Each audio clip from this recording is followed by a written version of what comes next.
എനിക്ക് അശ്വത്ഥമാവിനെ കുറിച്ച് പറയുമ്പോൾ നല്ല സന്തോഷമാണ്. കാരണം ഞാൻ പുള്ളിയുടെ ഫാനാണ്. മഹാഭാരതത്തിലെ ഏറ്റവും അണ്ടർ റേറ്റഡ് ആയിട്ടുള്ള ക്യാരക്ടർ അശ്വത്ഥമാവാണ്. നമ്മളുടെ സീരിയലുകളിലൊക്കെ അങ്ങനെ വെറും വില്ലൻ മാത്രമായിട്ടാണ് കാണിക്കുന്നതെങ്കിൽ പോലും അയാൾ ചെയ്യുന്ന ഓരോ പ്രവൃത്തിക്കും ജസ്റ്റിഫൈ ചെയ്യാൻ പറ്റുന്ന കാരണങ്ങളുണ്ട്.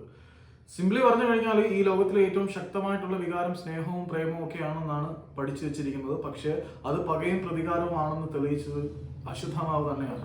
അശ്വത്ഥമാവ് എന്തുകൊണ്ട് ഇങ്ങനെ ഒരു റഫ് ക്യാരക്ടറായി എന്നുള്ള ചോദ്യത്തിനും വളരെ വ്യക്തമായിട്ടുള്ള മറുപടി ഉണ്ട്. ബാല്യകാലത്തിൽ ഒരുപാട് അപമാനങ്ങൾ അനുഭവിച്ച വ്യക്തിയാണ് അശ്വത്ഥമാവ്. ദ്രോണാചാര്യരുടെയും കൃപിയുടെയും പുത്രനായിട്ട് ജനിച്ച അശ്വത്ഥമാവിന്റെ ബാല്യകാലം വളരെ ടൈറ്റ് ആയിരുന്നു. അതായത് ദ്രോണർക്ക് കുഞ്ഞിന് ആഹാരം വാങ്ങിച്ചു കൊടുക്കാൻ പോലും പൈസ ഇല്ലായിരുന്നു.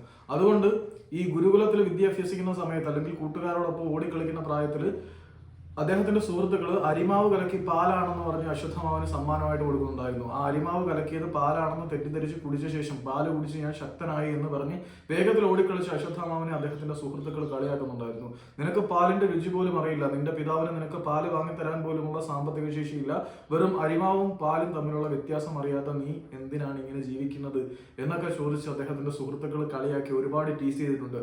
അത്തരത്തിൽ ബാല്യകാലം മുതൽ ഒരുപാട് തിക്താനുഭവങ്ങൾ ഫേസ് ചെയ്തിട്ടുള്ളത് കൊണ്ട് തന്നെ അശ്വത്ഥമാവിന്റെ ഉള്ളിൽ ഭയങ്കര റോക്ക് സോളിഡ് ആയിട്ടുള്ള പകയും പ്രതികാര ചിന്തയും ഡിസിഷൻ മേക്കിംഗ് കപ്പാസിറ്റി എല്ലാം വന്നിട്ടുണ്ടായിരുന്നു.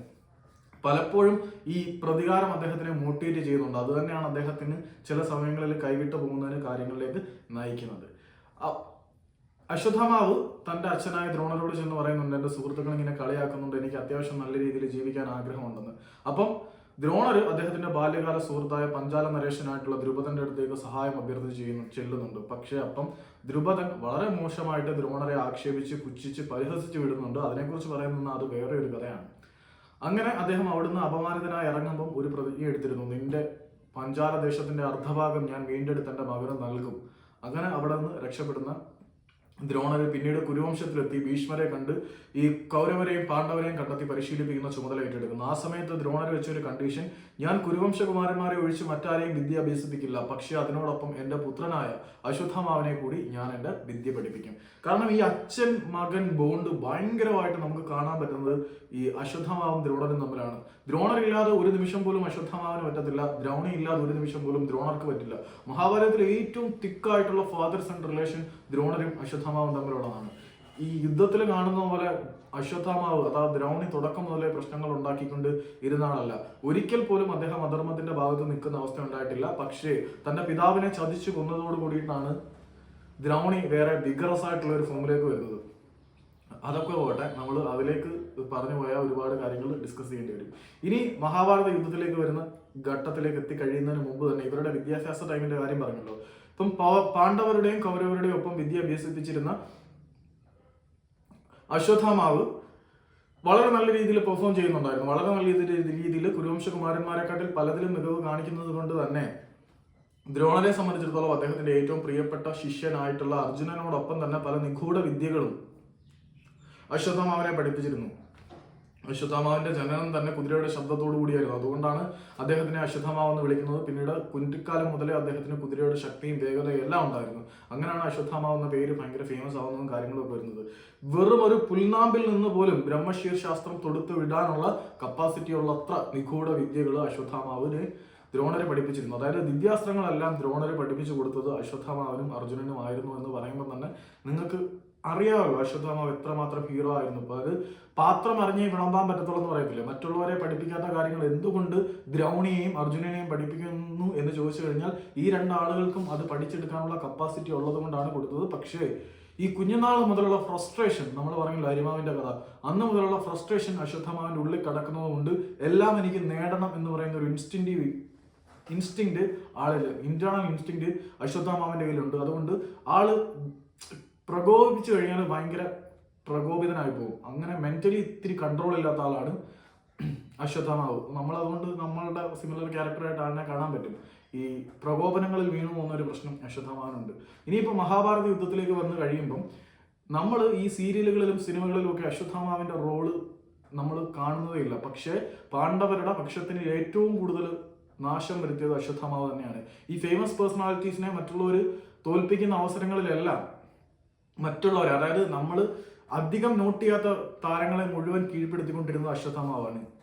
എന്തിനേറെ പറയുന്നു, രണ്ട് തവണ കർണൻ പരാജയത്തിന്റെ വക്കിലെത്തിയ അവസ്ഥയിൽ സഹായത്തിന് വന്നത് അശ്വത്ഥമാവാണ്. നമ്മുടെ മഹാഭാരതത്തിൽ വളരെ കൃത്യമായിട്ട് പറയുന്നുണ്ട്, 2 തവണ കർണൻ പരാജയം നേരിട്ടപ്പോഴും അദ്ദേഹത്തിനെ മരണത്തിൽ നിന്നും രക്ഷിക്കാൻ വന്നത് അശ്വത്ഥമാവാണെന്ന്. അതായത് തന്റെ കൗരവർക്ക് വേണ്ടി അദ്ദേഹം യുദ്ധം ചെയ്തതിന്റെ കാരണം സ്വാഭാവികമായിട്ടും അദ്ദേഹത്തിന് കൗരവരോടുള്ള മമത എന്നതിനെക്കാട്ടി ഉപരിയായിട്ട് ദുര്യോധനനോടുള്ള സൗഹൃദം. ഇപ്പം കർണന് ഒരുപാട് ബെനഫിറ്റ് ദുര്യോധനനുമായിട്ടുള്ള സൗഹൃദം കൊണ്ട് കിട്ടിയിട്ടുണ്ടെന്ന് പറയാം. അങ്ങനെ ദുര്യോധനനുമായിട്ടുള്ള സൗഹൃദം കൊണ്ട് യാതൊരു ബെനഫിറ്റും കിട്ടിയിട്ടില്ലാത്ത ആളാണ് അശ്വത്ഥമാവ്. എന്നിട്ട് പോലും ആ സൗഹൃദം അദ്ദേഹം കീപ്പ് ചെയ്തിട്ടുണ്ട് എന്നുള്ളത് അശ്വത്ഥമാവിന്റെ ഏറ്റവും വലിയ ക്വാളിറ്റികളിൽ ഒന്നാണ്. നമ്മളിപ്പോൾ യുദ്ധത്തിന്റെ കാര്യം പറഞ്ഞാൽ ഒരുപാട് പോകും. ഇപ്പം യുദ്ധത്തിൽ 18-ാം ദിവസം എടുക്കാം. 18-ാം ദിവസം എന്ന് പറഞ്ഞാൽ മഹാഭാരത യുദ്ധം അവസാനിക്കുന്ന ദിവസത്തിനാണ് നമ്മൾ 18-ാം ദിവസമായിട്ട് കണക്കാക്കുന്നത്.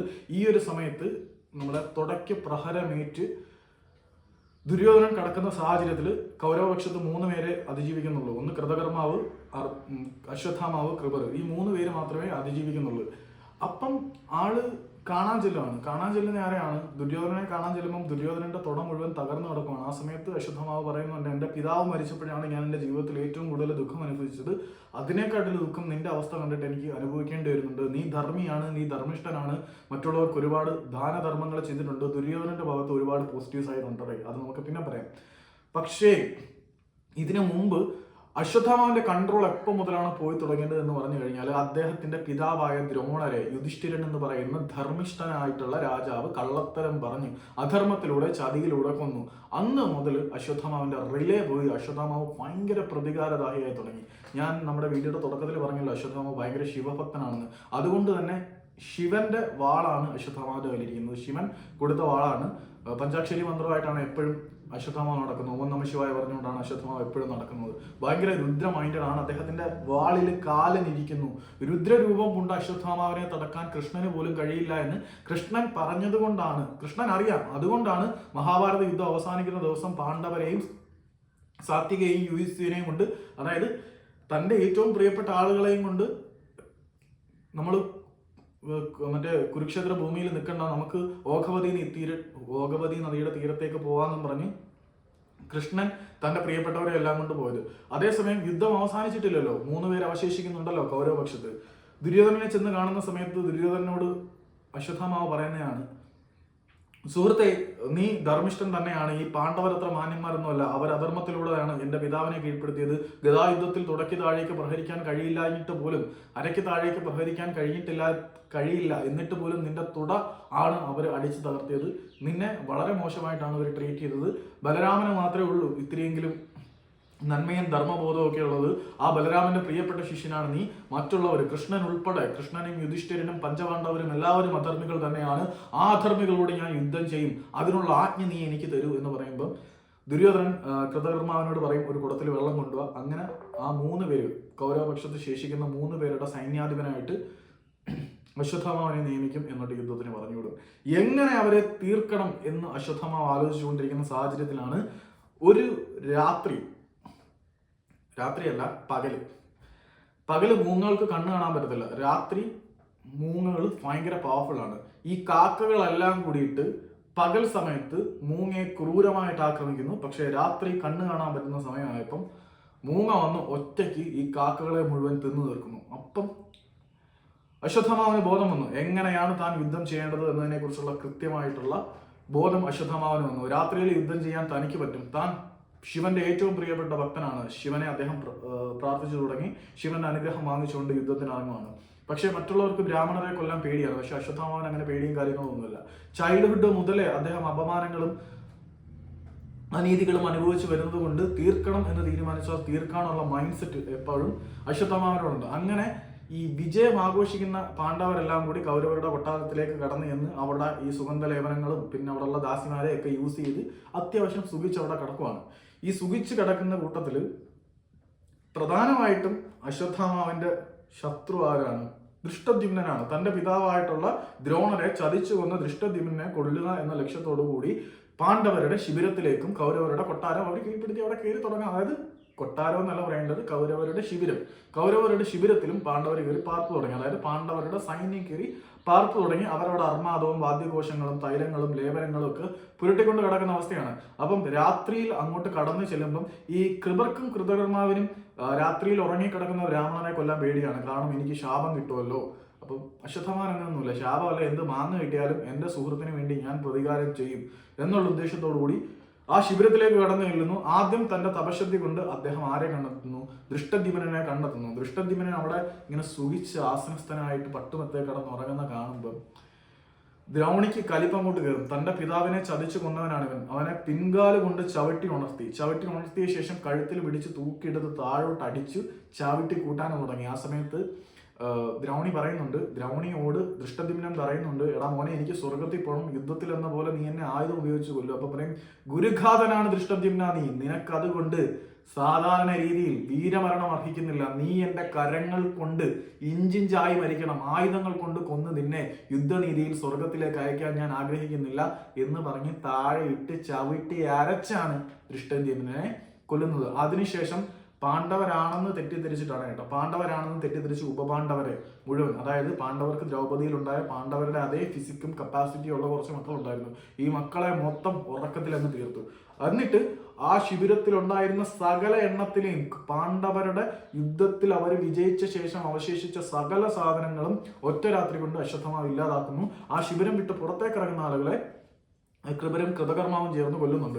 അക്ഷരാർത്ഥത്തിൽ ഈ 18 ദിവസം കൊണ്ട് പാണ്ഡവരെ മുഴുവൻ പൊരുതി നേടിയ വിജയത്തിനെ ഒരൊറ്റ രാത്രി കൊണ്ട് അശ്വത്ഥമാവ് വിജയമല്ലാതാക്കുന്ന കാഴ്ചയാണ് നമ്മൾ കണ്ടത്. ഓക്കെ, അദ്ദേഹം വിജയമെല്ലാം കഴിഞ്ഞിട്ട് ഇറങ്ങി വന്നിട്ട് ദുര്യോധനനെ കാണുന്നുണ്ട്. എന്നിട്ട് പറയുന്നുണ്ട്, പ്രിയമിത്രമേ, നിനക്ക് വേണ്ടി ഞാൻ എനിക്ക് ചെയ്യാൻ പറ്റുന്നതെല്ലാം ചെയ്തു. കർണന് വേണ്ടിയും നിനക്ക് വേണ്ടിയും എനിക്ക് ചെയ്യാൻ പറ്റുന്നതെല്ലാം ഞാൻ ചെയ്തിട്ടുണ്ട് എന്ന് പറയുമ്പം ദുര്യോധനൻ പറയുന്നുണ്ട്, ഈ ഭീഷ്മരോ നിന്റെ പിതാവോ ദ്രോണരോ കർണനോ ഒന്നും എനിക്ക് ചെയ്തു തന്നത് നീ ചെയ്തു തന്നതിനോളം വലുതല്ല. കാരണം ഞാൻ ഇപ്പോൾ സന്തോഷത്തോടെയാണ് മരിക്കുന്നത്. കാരണം ഈ പാണ്ഡവരുടെ മക്കളെ മുഴുവൻ ആള് മറ്റേ ശിവൻ കൊടുത്ത വാള് കൊണ്ട്, മറ്റേ കാലൻ അധിവസിക്കുന്ന രുദ്രവാള് കൊണ്ട് വെട്ടി കീറിക്കൊന്ന്. ഇതിൻ്റെ ഇടയിൽ ശിഖണ്ഡി ഉണ്ടല്ലോ, ശിഖണ്ഡി അമ്പ് ചെയ്ത് ആളിനെ നെറ്റി മുറിവേൽപ്പിക്കുന്നുണ്ട്. ആ നെറ്റിയിൽ മുറിവേൽപ്പിച്ചപ്പം സഹിക്കാൻ പറ്റാത്ത കലിപ്പോട്ട് അശ്വത്ഥമാവ് വന്ന് ശിഖണ്ഡിയെ വെട്ടി 3 പീസാക്കി അവിടെ ഇടുന്നുണ്ട്. പിന്നെ നെറ്റിയുടെ കാര്യം പറയണമല്ലോ, ഐശ്വര്യ ചൂടാമണി എന്ന് പറയുന്ന സാധനം അദ്ദേഹത്തിന്റെ നെറ്റിയിലുണ്ട്. അതുള്ള കാലത്തോളം ദേവന്മാർക്കോ അസുരന്മാർക്കോ രോഗങ്ങൾക്കോ പീഡകൾക്കോ യാതൊന്നിനും അശ്വത്ഥാമാവിനെ കീഴ്പ്പെടുത്താൻ കഴിയില്ല. ഇതാണ് ഞാൻ പറഞ്ഞു വന്നത്. ആര് വിചാരിച്ചാലും അശ്വത്ഥാമാവിനെ കീഴ്പ്പെടുത്താൻ കഴിയില്ല. അത്രയ്ക്ക് വിശിഷ്ടമായിട്ടുള്ള ചൂടാമണിയാണ് തന്റെ നെറ്റിയിലുള്ളത്. ലോകത്തിലെ ഏറ്റവും വിശിഷ്ടമായിട്ടുള്ളതെല്ലാം തൻ്റെതാക്കാൻ അശ്വത്ഥമാവന് ആഗ്രഹം ഉണ്ടായിരുന്നു. അതുകൊണ്ട് കൃഷ്ണന്റെ സുദർശനം സ്വന്തമാക്കാനും അശ്വത്ഥമാവ് ആഗ്രഹിച്ചിരുന്നു. അതുമായിട്ട് ബന്ധപ്പെട്ട് വേറെ കഥകളുണ്ട്, അതൊക്കെ പിന്നീട് പോകാം. ഇനി നമ്മൾ മഹാഭാരതത്തിലെ ആ എൻഡ് പോർഷനും അശ്വത്ഥമാവന് ശാപം കിട്ടുന്ന പോർഷനും മാത്രം നോക്കാം. ഇങ്ങനെ വന്ന തന്റെ സുഹൃത്തിനോട് കാര്യങ്ങളൊക്കെ പറയുമ്പം ദുര്യോധനൻ വളരെ സന്തോഷത്തോടു കൂടി ഇഹലോകവാസം വെടിഞ്ഞ് സ്വർഗത്തിലേക്ക് പോവുകയാണ്. ഇപ്പം എനിക്ക് സന്തോഷമായ മിത്രമേ, നമുക്കിനി സ്വർഗത്തിൽ വെച്ച് കാണാം, സ്വസ്തി സ്വസ്തി സ്വസ്തി എന്ന് പറഞ്ഞ് ദുര്യോധനൻ മരിക്കുകയാണ്. അപ്പം ആള് ഭയങ്കരമായിട്ട് കരയുന്നുണ്ട്. ഭയങ്കരമായിട്ട് കരഞ്ഞ ശേഷമാണ് അറിയുന്നത് ഈ പാണ്ഡവര് മരിച്ചിട്ടില്ല. ഇതിന് മുമ്പൊരു കാര്യമുണ്ട്, മരിക്കുന്നതിന് മുമ്പ് തന്നെ പറയുന്നുണ്ട്, മറ്റേ ഞാൻ എല്ലാവരെയും തീർത്തിട്ടുണ്ട്, പാണ്ഡവരുടെ പുത്രന്മാരെ മുഴുവൻ തീർത്തിട്ടുണ്ട്, നമുക്കും അവർക്കും ഇപ്പൊ യുദ്ധത്തിൽ സമാന സാഹചര്യമാണ്. അതായത് പാണ്ഡവർ 5 പേര് ശേഷിക്കുന്നുണ്ടെങ്കിൽ പോലും അവർ പുത്ര ദുഃഖത്താൽ കഷ്ടപ്പെടും. കാരണം ഇനി അവർക്ക് അനന്തരാവകാശികളില്ല. ഉപപാണ്ഡവരെ മുഴുവനും ഞാൻ തീർത്തിട്ടുണ്ട്. യഥാർത്ഥത്തിൽ പാണ്ഡവരുടെ കുലവും മുടിഞ്ഞിട്ടുണ്ട്. അപ്പം 2 പേരും ഈക്വലാണ് എന്ന് പറയുമ്പം ദുര്യോധനൻ സന്തോഷത്തോടു കൂടിയാണ് മരിക്കുന്നത്. പിന്നെ പാണ്ഡവർ പ്രതികാരം ചെയ്യാൻ വരുന്നു. ആദ്യം നകുലനും ഭീമനും കൂടെ പ്രതികാരം ചെയ്യാൻ രാത്രി പോകുന്നു. അപ്പോഴേ കൃഷ്ണന് പണി മനസ്സിലാവും. രാത്രി ശിവഭക്തനായിട്ടുള്ള അശ്വത്ഥാമാവിന്റെ അടുത്തോട്ട് യുദ്ധം ചെയ്യാൻ ഭീമനല്ല നകുലനല്ല ഇനി ഏതവൻ പോയാലും അശ്വത്ഥാമാവ് പണിഞ്ഞ് കീറി വിടും എന്ന് 100% ഉറപ്പ് കൃഷ്ണൻ ഉള്ളത് കൊണ്ട് കൃഷ്ണൻ തിരിച്ചു വിളിച്ചിട്ട് അർജുനനെയും കൂടെ നമുക്ക് നേരം വെളുക്കാറാകുമ്പോഴത്തേക്ക് പരിപാടി തുടങ്ങാമെന്ന് പറഞ്ഞ് യുദ്ധത്തിന് പോവാണ്. അവിടെ ഘോരമായിട്ടുള്ള യുദ്ധവും കാര്യങ്ങളും ഒക്കെ നടക്കുന്നുണ്ട്. ഒരു കാരണവശാലും കീഴ്പ്പെടുത്താൻ കഴിയാത്ത അവസ്ഥയിലേക്ക് വരുന്നുണ്ട്. ഇതിൻ്റെ ഇടയിൽ ഈ യുദ്ധത്തിന്റെ സകലത്തിനും കാരണക്കാരിയായിട്ടുള്ള മറ്റൊരുണ്ടല്ലോ, പാഞ്ചാലി, ദ്രൗപദി. ഈ ദ്രൗപദി ഇതിൻ്റെ ഇടയിൽ വെച്ചിട്ട് ഒരു ശപഥം കൊടുക്കുകയാണ്, എൻ്റെ മക്കളെ മുഴുവൻ അശ്വത്ഥാമാവ് തീർത്തു കളഞ്ഞു, അതുകൊണ്ട് അശ്വത്ഥാമാവിന്റെ നെറ്റിയിലെ ഐശ്വര്യ ചൂടാമണിയുടെ ശക്തി കൊണ്ടാണ് അവൻ ഇതെല്ലാം ചെയ്തത്. എനിക്ക് ആ ഐശ്വര്യ ചൂടാമണി എൻ്റെ ഭീമൻ ചേട്ടൻ പറിച്ചെടുത്തോണ്ട് തന്ന് യുധിഷ്ഠിരന്റെ കിരീടത്തിൽ വെച്ച് മാസാക്കണം, ഇല്ലേ ഞാൻ ആത്മഹത്യ ചെയ്യുമെന്ന്. ഇങ്ങനെ ഈ പാഞ്ചാലിയോടുള്ള ഭീമന്റെ അടങ്ങാത്ത പ്രേമത്തിനോടോ കാമത്തിനോടോ ഒക്കെയാണ് പലപ്പോഴും, അതുപോട്ടെ ആ സംഭവത്തിനെ ഭയങ്കരമായിട്ട് എക്സ്പ്ലോയിറ്റ് ചെയ്തിട്ട് പാഞ്ചാലി പല കാര്യങ്ങളും നേടിയെടുക്കുന്നുണ്ട്. ഈ പാഞ്ചാലിയോട് എനിക്ക് അത്ര നല്ല മതിപ്പൊന്നും അല്ല. ഭയങ്കര ഹീറോയിൻ ക്യാരക്ടറായിട്ടൊന്നും തോന്നുന്നില്ല. ഭയങ്കര ഉടായ്പ ക്യാരക്ടറായിട്ടാണ്. കുഞ്ഞുനാള് കർണനെ തേച്ച കഥ ഒട്ടേ പാഞ്ചാലി ചേച്ചി സ്വകല ഉടായ്പാണ്. അതവിടെ നിൽക്കട്ടെ, വേറെ ടൗണിലേക്ക് പോകുന്നു. അപ്പം ഇത് തിരിച്ചു കൊണ്ടുവരാൻ വേണ്ടി പോവാണ്. അപ്പം പാണ്ഡവർ പാടിച്ച മണി 18 നോക്കും. അശ്വത്ഥമാവിന്റെ നെറ്റിയിൽ നിന്ന് മണി എടുത്തുകൊണ്ട് പോകാൻ നടക്കത്തില്ല. അശ്വത്ഥമാവ് വിചാരിക്കാതെ അശ്വത്ഥമാവിനെ തോൽപ്പിക്കാൻ പറ്റത്തില്ല. അങ്ങനെ യുദ്ധം അവസാന സ്റ്റേജിലേക്ക് എത്തി. ഇനിയിപ്പം 5 പാണ്ഡവർ ഒരുമിച്ച് നിൽക്കുകയാണ്. പിന്നെ അവരുടെ കൂടെ സുദർശനം ഉപയോഗിക്കുന്ന കൃഷ്ണനുണ്ട്. എന്നെ കൊണ്ടൊന്നും നടക്കത്തില്ല എന്നുള്ള സ്റ്റേജ് ആയപ്പം അശ്വത്ഥാമ പറഞ്ഞു, അങ്ങനെ തോക്കാൻ വന്നാണല്ലോ അശ്വത്ഥാമ. മറ്റേ പണിയുണ്ടല്ലോ, ഗർഭപ്പുല്ല്, ഐശിക പുല്ലിൽ നിന്നും ബ്രഹ്മശീർശാസ്ത്രം തൊടുത്തു വിടാനുള്ള ഗൂഢസിദ്ധിയുള്ള അശ്വത്ഥാമ ആ സാധനം തൊടുക്കാൻ ഇറങ്ങി. അതിനൊരു ശ്ലോകം ഉണ്ടായിരുന്നു, പാണ്ഡവഹത, മറന്നുപോയി. അപാണ്ഡവായ നമഃ എന്ന് പറഞ്ഞിട്ട് ആ സാധനം തൊടുത്തു വിടുവാണ്. അപാണ്ഡവായ നമഃ എന്ന് പറഞ്ഞ് തൊടുത്തു വിടുമ്പം പേടിക്കും, ഇനിയൊന്നും നടക്കാനില്ല. ഈ ബ്രഹ്മശീർശാസ്ത്രത്തിനോട് എന്ത് പറയുന്നു അതവർ പ്രോപ്പറായിട്ട് ചെയ്യും എന്നുള്ള കാര്യത്തിൽ യാതൊരു സംശയമില്ല. അപ്പം അത് ചെയ്തു കഴിയുമ്പം കൗരവർക്ക് വേറെ വഴിയില്ലല്ലോ. കൗരവരും മറ്റേ സാധനം തൊടുവാണ്. അപ്പൊ അർജുനനോട് പറയും, മോനെ ഇത് അസ്ത്രം കൊണ്ട് ഒടുങ്ങട്ടെ, നീയും ബ്രഹ്മശീർശാസ്ത്രം തൊടുത്തു വിടാൻ. അങ്ങനെ രണ്ടാളും ബ്രഹ്മശീർശാസ്ത്രം തൊടുത്തു വിടും. പക്ഷെ ഈ 2 സാധനം കൂടെ കൂട്ടിയിടിച്ചു കഴിഞ്ഞാൽ വളരെ വലിയ നാശം ഉണ്ടാവും. 12 വർഷത്തോളം ഭൂമിയിൽ മഴ പെയ്യത്തില്ല. ദുർലഭം മൂലം, അതായത് ക്ഷാമം മൂലം പക്ഷികളും മൃഗങ്ങളും ജന്തുക്കളും മനുഷ്യരും എല്ലാം മരിച്ചു വീഴുന്ന അവസ്ഥയിലേക്ക് കാര്യങ്ങളെത്തും. യാഗങ്ങൾ മുടങ്ങിക്കഴിഞ്ഞാൽ യാഗഹവിസ് ഭുജിച്ചുകൊണ്ടിരിക്കുന്ന ദേവന്മാർക്ക് ഭക്ഷണം കിട്ടാതെ അവർ പട്ടിണിയാവും.